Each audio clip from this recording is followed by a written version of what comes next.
one of the first things you should learn as an actor is that the majority of acting is listening and reacting.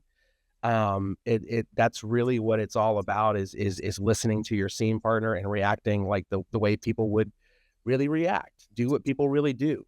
Um, that's kind of that's my acting philosophy, and that's transferred a lot over into how I work with people, and deal with them and build a relationship with them is to listen. So you found it, the soul of connection. If you're succeeding at everything except the relationships that matter most, this is for you. I'm Tressie Yonakawa, brain science, no fluff, real change. Today we're here with Will Brooks. Welcome, Will. You are the preeminent podcast producer, entertainment media industry mogul, and you're also an actor. And I'm so curious because I have a belief, a story that everything is a relationship. And in all of the work that you do, it is dependent on your relationship with yourself and with so many other people. 100%.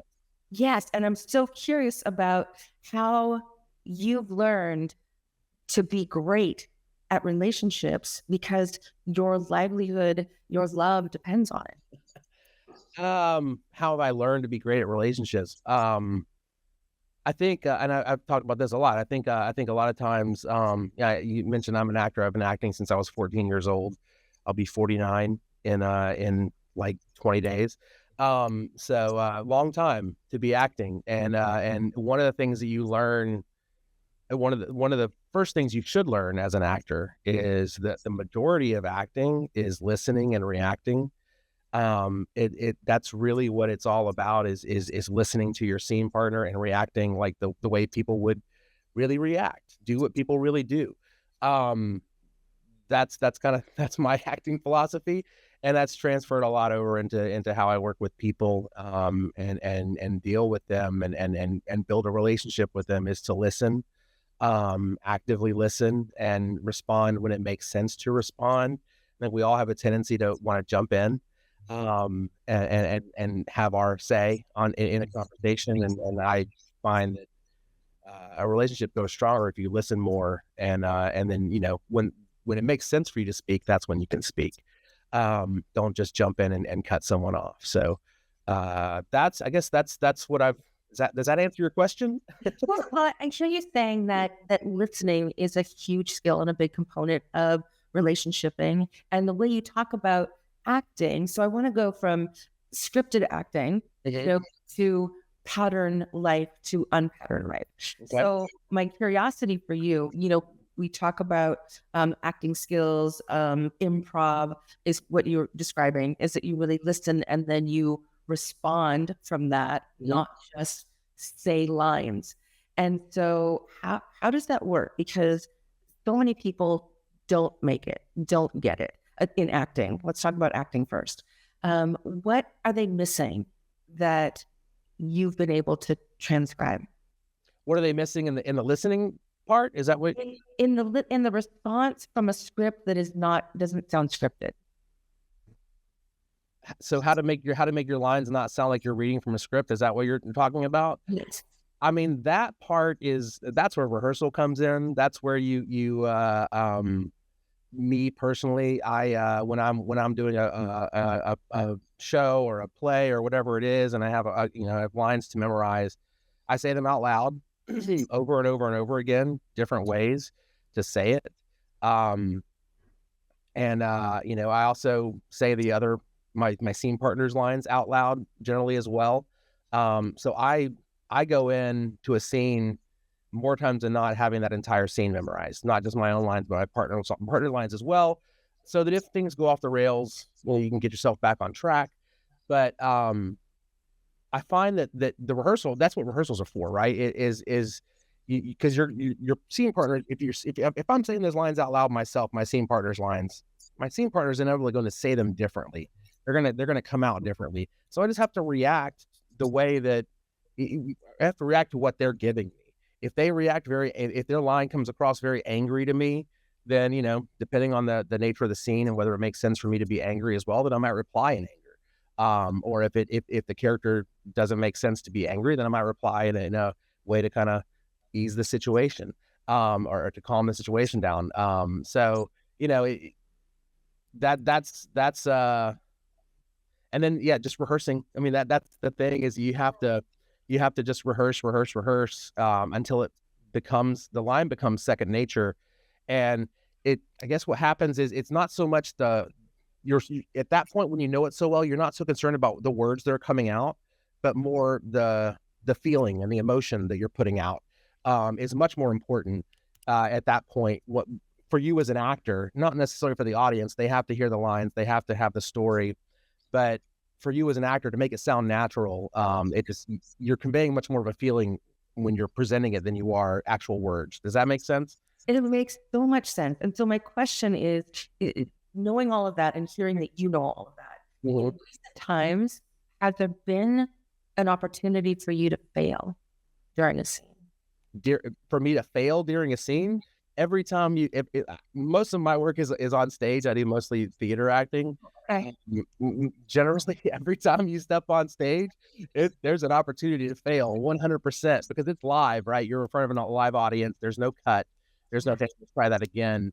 So every single time I get on stage to perform, there is from the moment the lights go up, there's opportunity for failure. There's a thing called going up on a line, which basically means you've forgotten your lines. And that can happen to anyone at any point in time. And give me an example. Give an example of going up on your lines. Well, from your life, give me an example of failing on stage. Of me failing on stage? Gosh, I have to think. I mean, I'll give you an example. It wasn't me. I don't know if you're familiar with the play. It's a play called 12 Angry Men. It's a classic. It's a bunch of people in a jury room trying to decide if someone's guilty or not of murder. And there's one of the jurors. I'm standing up. There's a table. We're all seated around the table the entire play, and I'm standing up behind one of the actors. There's another actor on the other side of the stage who's giving a monologue. And this guy he's seated and he's in front of me, and he kind of turns around and he looks at me, and his eyes are just huge, big. Like you can see all the whites of his eyes, and he's staring at me, and I'm kind of looking at him like we're on stage in front of an audience, sold out house. He turns around and he says, I have lines coming up, and I don't know what they are. I don't know what they are. Go. Whispering out to me, and I'm looking out. And I'm like, I don't know. I don't know what your lines are either. I can't. It was a monologue. Like he had it was like a quarter of a page of dialogue that he had to spurt out, and he was freaked out, and I was a little freaked out too, because in my head I'm thinking, okay, what am I going to do to cover? And then I'm in my head thinking, where are we trying to get to at this point of the play? What's the end game we're trying to get to with the certain conversation we're having right now? How am I going to be able to help him? And at the same time, I have to act and listen to what the other guy on the other side of the stage is saying. So all that's spinning in your head at the same time, and he's doing the same thing in front of me, this actor is. And then the dialogue goes on, and it gets to him, and he just spits it out. It just happens. And I've had that feeling as well, generally, and it's a lot of muscle memory that will kick in and kind of save you. But you'll be on stage, and okay, I've got this thing coming up that I have to, this stuff that I have to say that's super important, and you get in your head about it while you're on stage in front of people, and it's gone. It's out of your head. You're like, shit, I don't know what I'm supposed to say right here. Dialogue happens, and it gets to you, and more times than not, that muscle memory kicks in because of the rehearsal, because you've heard the lines the way that they're supposed to be said coming at you, and other people saying other things, and it just comes out, and you're back on track. But those moments of panic happen all the time when you are acting live on stage, which is a completely different animal than doing something on film, because you kind of take things line by line and take by take, redo things, and you've got lots of opportunities to get it right. A lot of the same skills apply, the listening and the reacting and all that stuff applies. But it's a totally different when you're doing it live on stage. So yeah, you have those moments where your brain just kind of blanks, but the muscle memory kicks in. You've learned it. It's in there. You just need something to kind of trigger that it's going to come out the way it's supposed to come out. I love this. I love this so much because it's the script to the saying the lines on a live stage, I think especially, is such a microcosm. It's a condensed timeline of how we learn the patterns of our communication. Our lives are basically scripted from the time we're really young. We bring those patterns forward and we live them with other people, and we try to anticipate what other people are going to do and almost insist with our behavior how other people are going to respond to us so that we can stay on script. Yeah. Yeah. And there's a thing that, and this may apply to kind of what you're saying. That makes me think that what you just said kind of makes me think, yes, we want to stay on script, but there are times when that muscle memory doesn't kick in for someone and they don't get the line out, or they stand there and they stare blankly in space. And our jobs as actors on stage with this other person is, it's called you cover. You have to cover for them. You have to step in and kind of push the scene where it needs to go, whether you're saying their lines for them or whether you're doing some kind of amalgam of the information that needs to be put across in the story to get it back on track to where you need to go. So you have to be kind of, we cover for each other. We have to help each other out and kind of pick up and say, okay, you need help. I got you. We're in this together. I'm going to kind of pick you up and we're going to get where we need to get back to where we need to be. We're off track a little bit, but we're going to get there. Or sometimes what's happened on stage, I'll give you another example. I've done this before where you might have 4 people in a scene. Maybe it's a very long scene and one person, and I've done this myself, you might skip ahead like a page in dialogue and skip a page. Everyone else is like, wait a minute, what happened? And you see everybody on stage's faces kind of being like, oh shit, we just skipped a page. And then one of the actors generally will try to kind of shift things back to cover anything that might have been missed and then shift back to where we skipped ahead to. So that kind of dance happens a lot on stage, and I think that those kinds of things happen in real life, and you need people, and you need to have good relationships with people that can help you kind of get things back on track when you've forgotten your line. Absolutely. And also, that how do we grow? So when we don't, in life, in our relationships, and I'll give you an example from about 4 or 5 years ago, a couple I was working with, she would blow up all the time, and she would, like, her mask, her safety was blame. So I don't feel like good about being here with you because you don't, all of those things. And he would say, well, that's because you never. So be, back and forth. Mm-hmm. So as we started doing this work and unpacking this, and they started using these tools, like what you're saying, I hear you saying, I'm listening. So I've just heard you say this. And is that true? And just navigating that we don't always hear clearly because we're perceiving through all of our lenses. So on stage, you have this set of lines, you have this set of pages. And in life, we have something very similar because we have all of our filters and lenses. And so I'm curious, like, because of your acting skills, are you able to move through things that are hard, in reality, in real time, in presence, or are you trying to just make things better? Because that's our human condition. It's probably a little bit of both. I met you a couple of weeks ago for the first time, and acting and inhabiting a character and working with different people every time you get on stage who you don't know, who you have to build trust with very, very quickly. That's a skill set that I am able to bring into real life, whether it's work, or whether it's, it's meeting someone new, or, within my family, even I can bring that in to kind of stop, listen, and kind of, I don't want to say I'm treating everything as an acting exercise, because that's not a healthy way to live your life, but those skills definitely come into play, as far as being able to establish a relationship and establish a rapport and trust with someone, and to be able to kind of read their character and the person that I'm meeting, and to say, okay, I think I know how I need to structure this conversation. I know what kind of tone I need to have with this person. I know, and it's not always, it's not, that's not 100% accurate. It doesn't always work that way. Sometimes you know, I get it wrong, and you have to adjust and kind of, okay, well, let me shift my tone a little bit, and maybe it'll work better this way.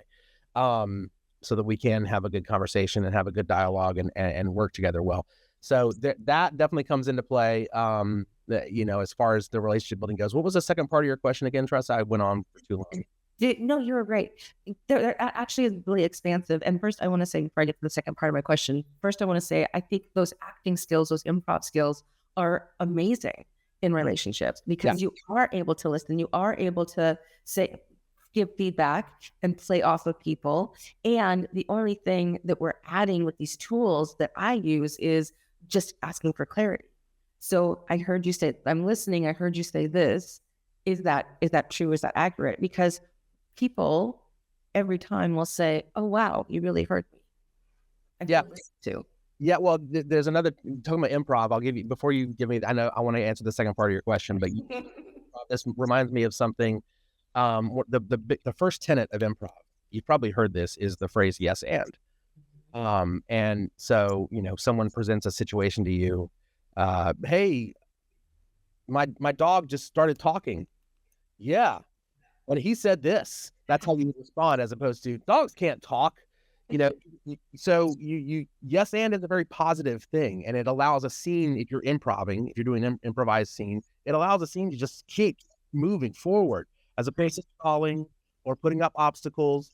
And so I think if you can put that yes and philosophy into play into your relationships, into who you're meeting, into who you're working with, these things just flow better, and everyone feels more positive. And with it, with a marriage, right? I would think that if you can be more of a yes and type person, as opposed to no, you did this, I don't feel like you're showing up. Yes, you're right. I need to do better. Let's talk about some things that I can do better to show up better in our relationship. That's going to lead to a much more productive conversation, just those two little words. So that's a super powerful improv tool that you can put into play into everything you do in your life. Super powerful. I love being able to bring that in. We'll get to question 2 in just a second. And what yes does is it says, yes, I affirm that I heard you and that you have these feelings, not necessarily that I agree with you. That's where the and comes in. Mm-hmm. So yes, let our survival instinct, that amygdala response, stay calm. Because once that gets activated and we're trying to survive in a conversation, in a relationship on stage, then it gets chaotic because things are in a spin. So, and nothing is clear. So super excited to have that. And I'm going to add that to my tool belt. Yeah. Stealing that from the actors. Yeah. And you're on East Coast stages. Uh-huh. And I want to get to that part 3. Question 2 is, do you feel like you use your acting skills in, I want to say the word manipulative to be clear, but not to point fingers at you. But do you think that you use your acting skills in a manipulative way with people? And can that be positive? Yes, to both. It kind of goes back to what I was saying in the first part of your question, in that the acting skills, when I go into a conversation with somebody for the first time, I like to, and we've talked about this before in a previous conversation we had off the podcast. I'm a big proponent of taking the time to get to know someone. And I don't mean months and months and months. I mean a couple of hours. If I'm going to be working with someone closely and we're going to be meeting weekly and working on stuff, I need to know you as a person. To know, your voice and what you're going to be doing in the work that we do. We work with a lot of people to help them develop their podcasts, or to do social media content, or to do video content, to get their personal brand out there and to get things out there a little more. In order for us to nail that down, we have to spend some time with that. A lot of times we want to move quickly and like, let's go. I think that there's value in spending that time. That's kind of like the rehearsal period of a play, right? You're getting the chance to know each other. So yeah, I do put those acting skills into play into real life. And it is there is a manipulative side to it, in that, I'm going to listen to your voice, learn your personality, and I'm going to adjust my personality and my voice so that it is in line with the way that you communicate. I don't think there's anything wrong with that. I don't think it's inauthentic, um, because that's I use that as kind of the beginning, in the beginning phase of a relationship. And the more you get to know someone and the more comfortable you get with that person, the less you have to do that, because that trust is built, and you can start to be way more honest with each other, and to kind of cut through the BS and be real, which is what we're trying to do on stage too. When we're acting, is we want that to feel real. We want people to feel like that felt like that didn't seem like you were acting. Because the thing you don't want to do when you're acting is act. You don't want people to see you acting. You just want to be.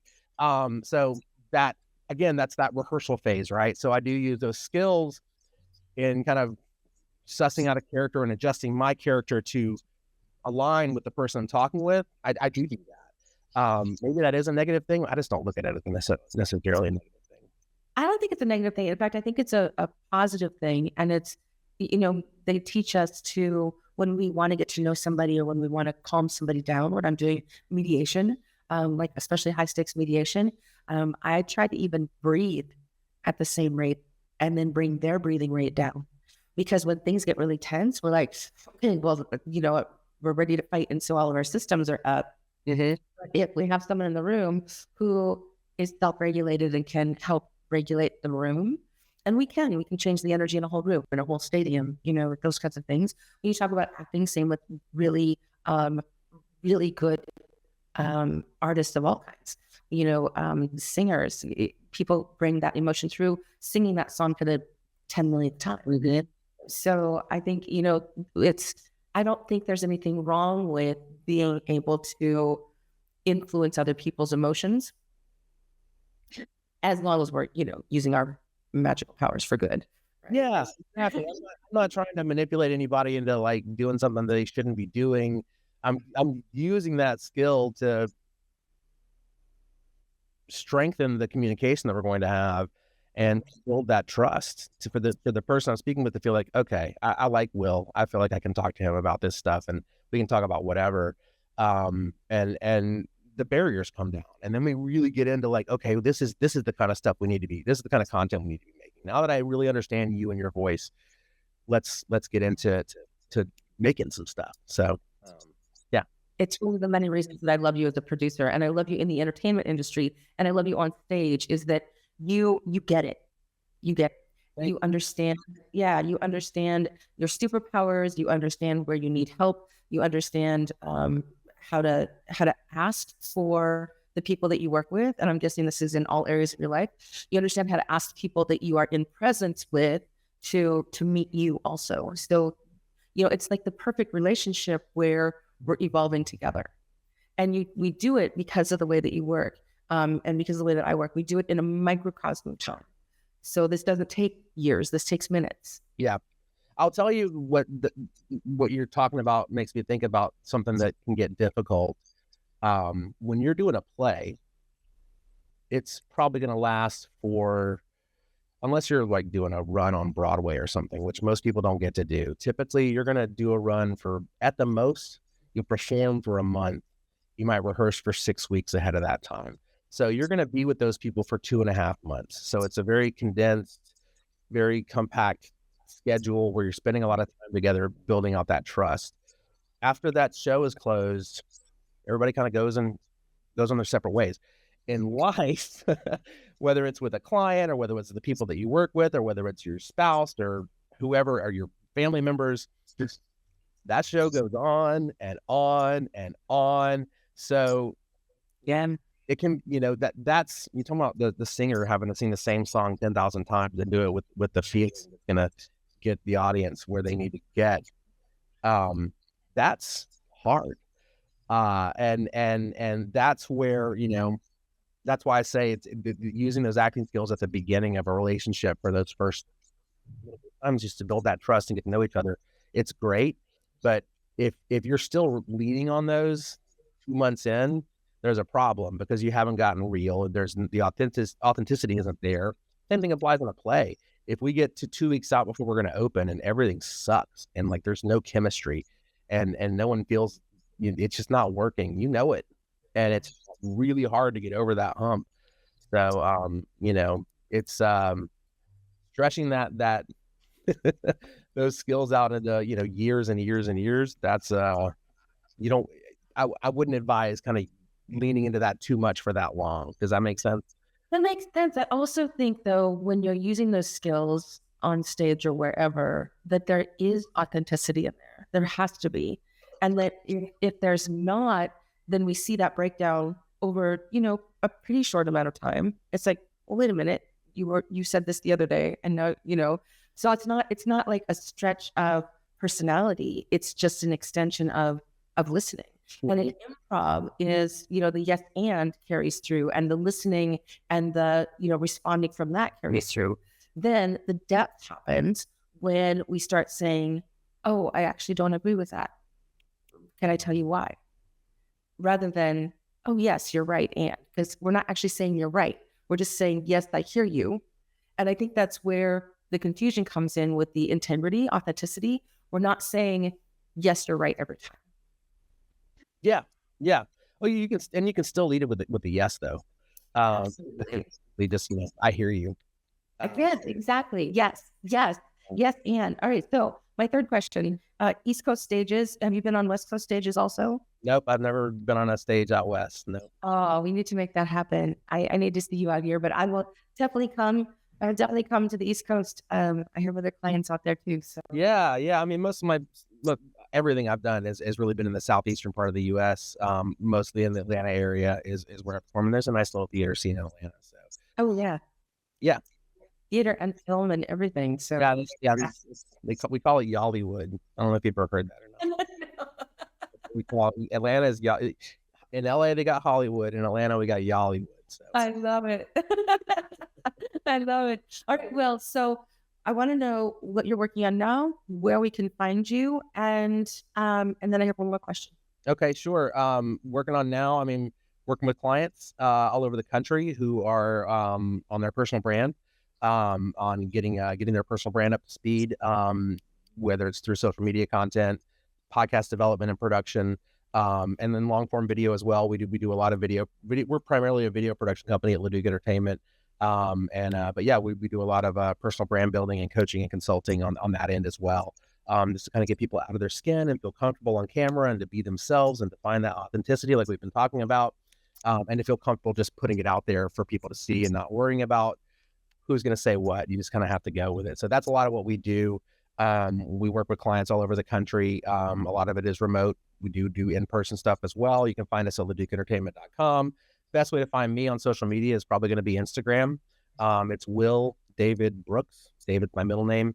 That was the handle that was available 15 years ago when I joined Instagram. So it's just stayed the same. But that's where you can find me. That's the best place to hook up with me on social media would be on Instagram. So yeah.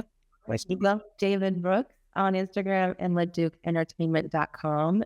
Thank you. My last question for you is, what is something that you absolutely believe is true, that you believe in from your heart and soul, and that you want other people to hear and know and maybe believe in too? Wow, that's deep. Something that I preach to my kids. I have 3 children. I have one who's 27, one who's 19, and one who's 7. So I've got like 3 generations of children spread apart. Something that I've tried to impress upon all 3 of them as they grow up is that it's easier to be kind than cold and mean and cynical, which I can be super cynical at times. But I have tried to impress upon them that, be kind. And I believe that everyone is kind deep down. That's a belief that I have. It kind of goes back to what we've been talking about with the whole and the listening and that kind of thing. That is presenting yourself to someone in the form of kindness and openness. And I generally believe that if you present yourself and put yourself out there to people in that way, you're going to get that back. And if all of us would practice that, then the world would be a much better place than it is. There's a lot of negative, awful, cynical stuff that we see out there every day. So I just try to live with kindness and interact with people in kindness, and I generally find I get that back. So I've tried to impress it upon my kids and impress it upon everybody. I firmly believe that if we all just kind of go out into the world and into all the things that we're going to be doing during the day and try to go in with a mindset of just kindness, not success mindset or a growth mindset, but just a kindness mindset, everything comes back will be what you want. So I love that. Thank you for sharing that kindness and kindness for ourselves, kindness in the space in which yeah, we meet. And it ties in with, my open palms, open arms, open heart that, I really care about you. I respect you. I honor you. I love you. How can we do this better together? That's the leading with kindness is that. So thank you so much, Will. It's been such a pleasure. I look forward to seeing you on stage, working with you as my producer. Yeah, talking again soon.